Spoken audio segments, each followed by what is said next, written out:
to the Kiah Museum, which was started November the 28th, 1959. Some of the guests who were present included Louis V. Toomer, Register of the United States, and his lovely wife. Treasury, Register of the United States Treasury, and his lovely wife. The draperies, the nearly two-story draperies that you see hanging from the windows, were given by Mr. and Mrs. Toomer. Of course, they run it out after 7 years, and we had to get other draperies.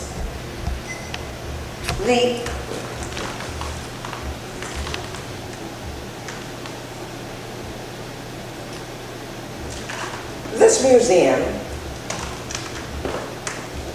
was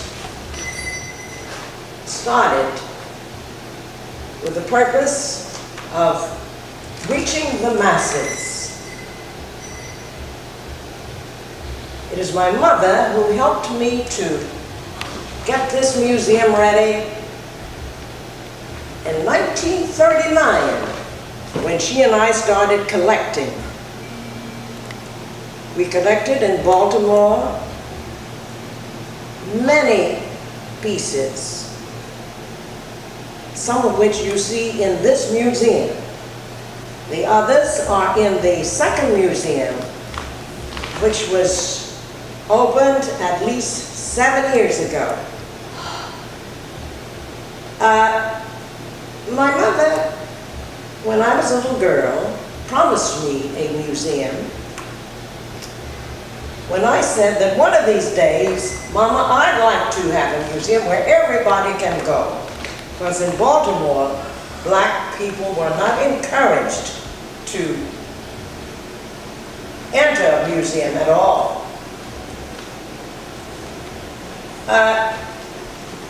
The museum not only was fostered by my mother, but the museum in Baltimore was opened with the idea of having a museum that would be a memorial to freedom fighters of different races. Back to this museum. This museum has been a teaching museum. All these different pieces of artwork that you see on the walls are not segregated as they are in most museums. Oil paintings together, graphics together, sculpture together. You may see a painting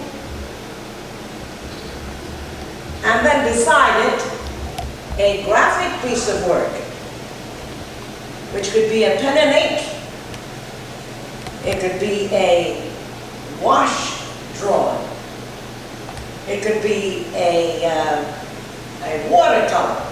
Then elsewhere you might see still other types of artwork, with a painting and a piece of sculpture, for example, side by side. Anyone visiting the museum can see an oil painting and a watercolor. And so, the teaching idea. This museum has, in the museum we've also have had animals, and little children would come to the museum with the idea of seeing the animals first. We mean by animals birds, little monkeys, the coatermundi, which has a long tail, a snout, a long snout like a raccoon. We've had the squirrel monkey. We've had the Capuchin monkey with a little cap on, which looked like he was growing a cap on his head. We've had to have the macaw, who is living now, in animals. They also be able to feed them with supervision and learn the kinds of feed that they ate. We have here, I don't know whether you can see it so well, but we have here my school, the front of my school, the Pennsylvania Museum and School of Art, where my mother sent me for 4 years, and I graduated. This museum in Philadelphia is one of the oldest museums in the country. It is no longer called the Pennsylvania Museum and School of Industrial Art. It is called the Philadelphia Museum and College of Art. They now award degrees.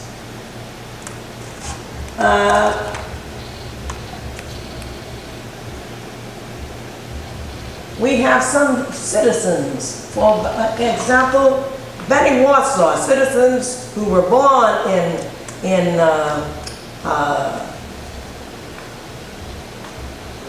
Savannah. This man had a plumbing business on the outskirts of Savannah, very old plumbing business. He was about the first in the city of Savannah with that business. You see him painted the way he has on a jacket instead of a fancy suit for the occasion. When I painted him, he was very at home, welcomed everybody to his place of business. In those days, when Savannah was unusually conservative and not anxious for black people to be treated the same as whites. They could not go to the same theaters. They had separate fountains, drinking fountains in the stores. They couldn't try on clothing unless they bought the clothing after they tried clothing on. This man was so democratic. He treated everybody the same, and I felt that his portrait should be painted. Here we have a plan of the Chatham Square in Savannah, Georgia. The square was beautified by students, Savannah students, or the Savannah Student Chapter of the National Conference of Artists. I was the founder or co-founder of the National Conference of Artists and the founder of the Savannah Student Chapter. Here is a chapter, or part of a chapter, committee for the beautification of the Chatham Square, meeting the mayor of the city, who was Malcolm McLean. By the way, the date of this clipping is January 16, 1964.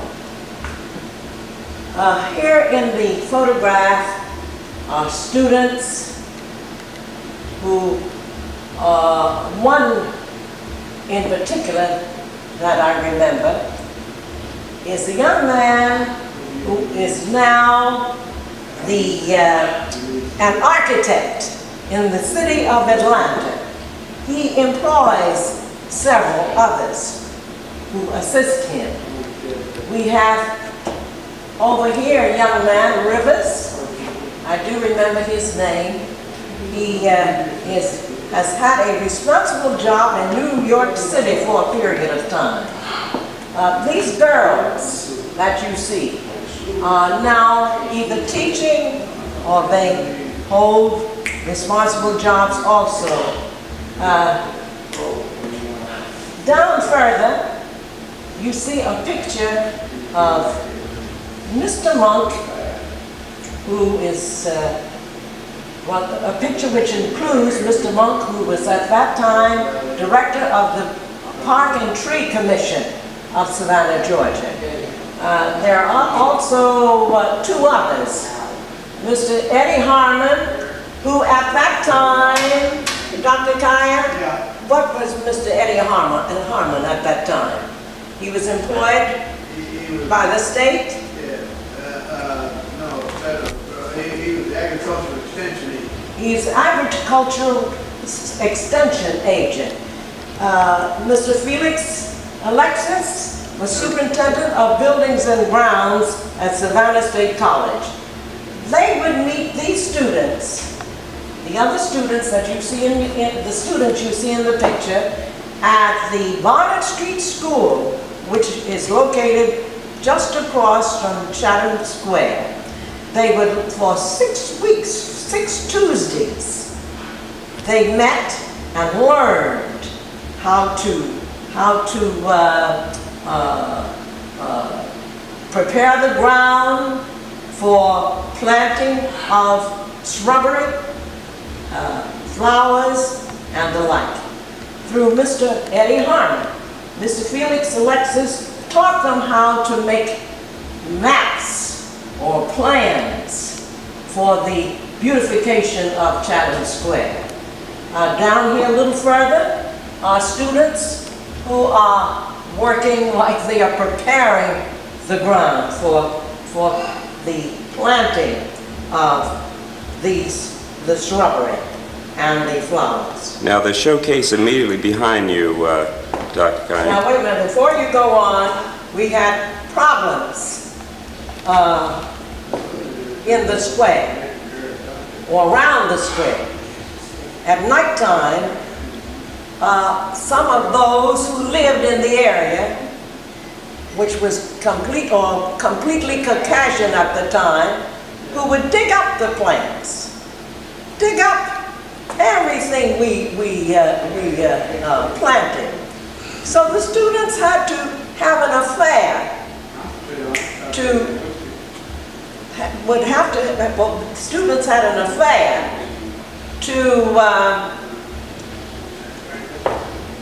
students had an affair to get more money for the replanting of shrubbery and plants. Finally, the project was completed as a result of the second planning, and we had very favorable publicity nationally as well as locally. Now the showcase immediately behind you. Dr. Kiah, if you don't mind, I can rocks of different types, which came from, for example, the Grand Canyon. This was presented by Mrs. Marion Downs Pierce in Los Angeles, California. We have another, which was presented by Dr. Calvin Kiah. And there is a ruby, a real ruby in there, in that showcase, that small showcase. We have others that were presented by Mrs. Isabel Taylor on Hilton Head Island, South Carolina. Here we have a collection of different kinds of what would we call fish. We have a snake skin, which was right outside of our trailer on Hilton Head Island. We live, by the way, on weekends on the island, which is about 38 miles from here. These washed up from the Atlantic Ocean in front of our place, and the snake skin, as I said before, was found right in front of the trailer. Of course, that was years ago, and that doesn't happen anymore. Now, the snake. My husband killed the snake. He was coming, he and his brother, Gregory, were coming from the store, and they had bags in their arms, bags of groceries. All of a sudden, they saw this snake crawling toward them. My husband got hold of one of those hose, long-handled hose. He killed the snake with the hose. Next of all, it was Gregory Kiah who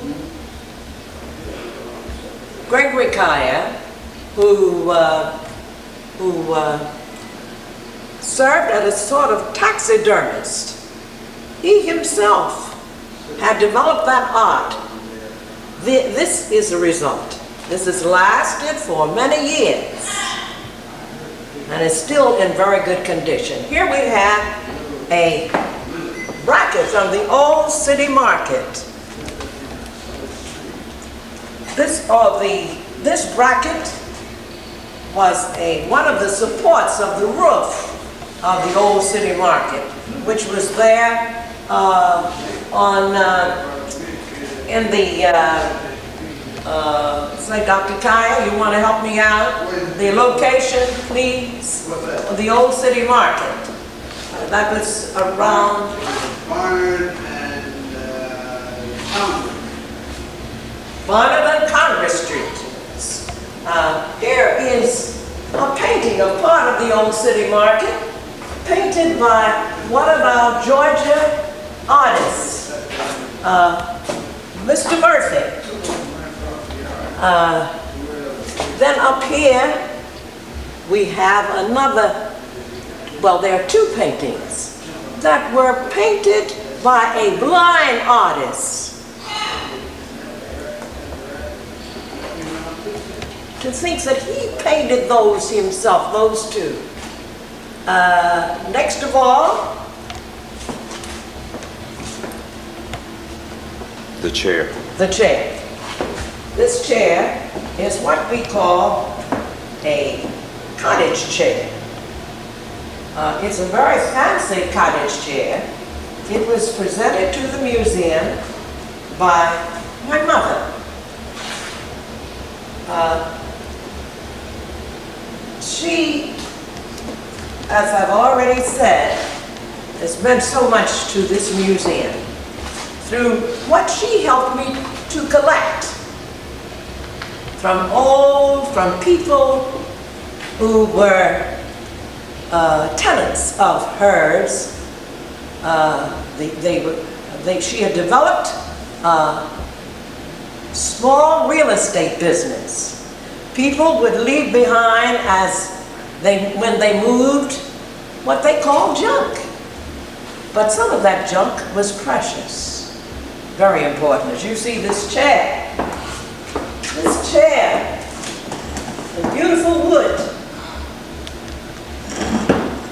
and the design. Look at the design, how unusual it is. Now, here is a fish. Channel bass, caught in the Atlantic Ocean, in the surf at Hilton Head Island, South Carolina.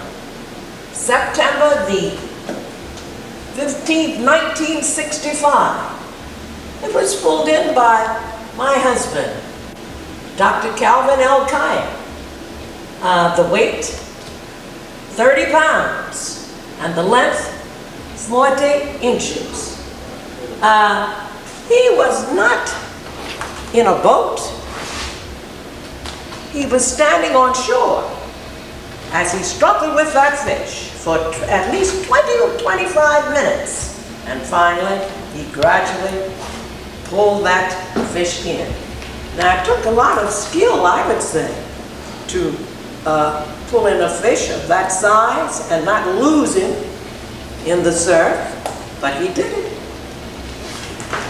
What was that again? That is... Here is the Laughing Lady, painted by me some years ago when we were, well, it was at Hilton Head. She lived during the summers with her daughter. She was from, the mother was from Macon, Georgia. The daughter lived in Knoxville, Tennessee. She was in the Department of Education at Knoxville College at the time. Here's a painting, a watercolor. Of course, that one up there is an oil. Down here is a watercolor of Mrs. Scandrid, Miss Scandrid. Mrs. Scandrid? Mary Scandrid? Miss Mary Scandrid. That was painted in 1975. Now, beautiful watercolor. Mrs. Scandrid was a Caucasian in one of my husband's classes at Savannah State College at the time. When she left Savannah State College, well, I suppose she had been a painter for some time, but her love, her first love, was art of this type. This is a very abstract piece of art work that was painted by Jules Simon. Jules Simon lives in Atlanta, Georgia. She's been an artist for many years. But she didn't start enjoying art until she was around 40. She had other interests. You know, all of a sudden she started drawing, painting, and then she finally became the first black woman to study at the art school, the Kiah Museum Art School in Atlanta, Georgia. She was, for many years, the treasurer of the National Conference of Artists, which I've already talked about. Here's a painting, a watercolor, of the baptism. Now this actually happened in the area, Savannah, Georgia area. It was not painted by a black artist. It was painted by a woman who liked art quite a bit, and she decided to do a painting of this type. This watercolor, I think, is very impressive, and you immediately see that people were being baptized, black people. Some people who visited the museum have asked, is that supposed to be Father, not Father Divine, what is this, what is the other? Daddy Grace. Huh? Grace. Daddy Grace. Daddy Grace. Daddy Grace headquarters were in Savannah. They used to call him Sweet Daddy.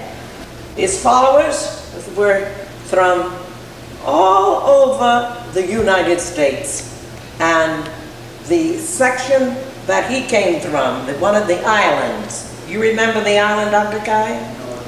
All right. I can't tell you at this time the name of the lady who painted this. I've been trying to find out more about her. Now, take this painting.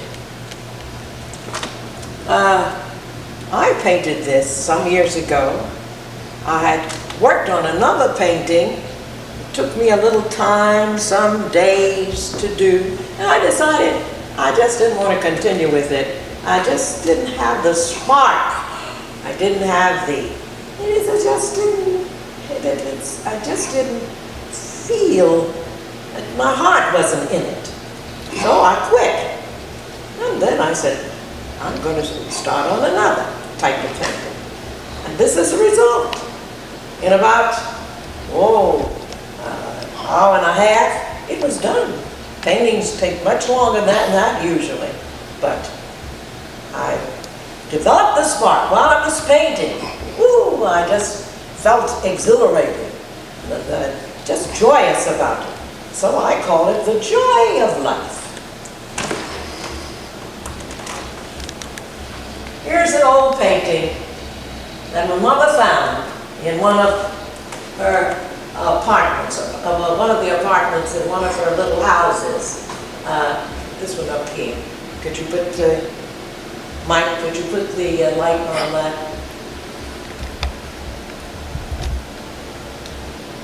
I think it's a beautiful thing. It's very simply done. Also, in spite of the fact, it's before I got this painting from my mother, in spite of the fact it was abused, you can still see what the artist tried to do in this painting. A National Conference of Artists, one of her pieces of artwork. This is what we call a graphic or a black and white. It was done in ink, black ink.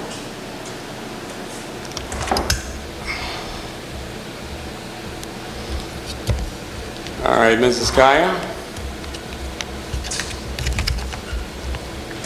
Well, I might say that the piano on the balcony was shipped from Baltimore, Maryland. I love the tone of that piano. And I felt if I just had that piano down here where the museum is, that it would stimulate me to do things that I felt very important to be stimulated for. Here we have a girl who was a model. The molding, remember the ceiling? Okay. Before you do that.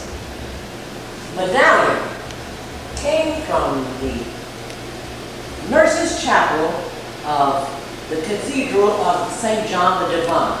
Put into a trailer attached to an old Buick my husband and I had at the time.